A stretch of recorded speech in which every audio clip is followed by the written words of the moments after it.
Yes. Okay, so let me tell you why it was so hard to leave. Because I had my kids so young, I was in this whole I had kids out of wedlock. I had kids young. I want my kids to be in a two-family household because I've always been told that a two-family household is better for kids. It makes them healthy, blah, blah, blah. I was listening to what everybody else was saying and not with what I needed. So I was depressed and mad the whole relationship. I was getting beat up all the time, but I stuck because I wanted my kids to have a two-parent household.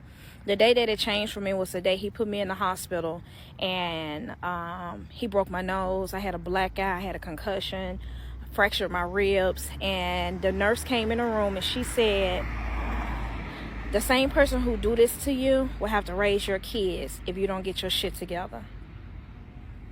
And that light bulb went off in my head like never before. Like, it wasn't anybody telling me, oh, you can do better. Yeah, I was talking to guys, but I always wanted my kids to have that two-parent household. 2 weeks after that last fight we had, I packed my shit. I took $185 and I moved to Atlanta and took a nanny job. The people had been asking me and I kept putting it off and kept putting it off.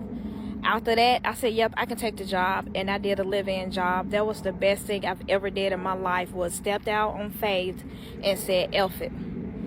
I wanted better for me. I wanted better for my kids, and I stopped listening to what everybody else was telling me I needed to do to survive with my kids. I started doing what God was telling me to do, because for so long I was just listening to what everybody around me, my family and all of them, well, ain't nobody gonna want nobody that already got kids. And I had that in my mind for so long, I actually thought it was true.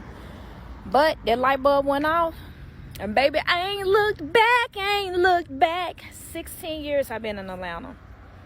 It's hard, but it's worth it. I promise you it is. It is so worth your peace, being there for your kids, being there for your family, teaching your kids examples. You want to teach your daughter an example of how a man is supposed to positively love her. You want to teach your son how a man is supposed to love a woman. And that's what I wanted, and that's what I got.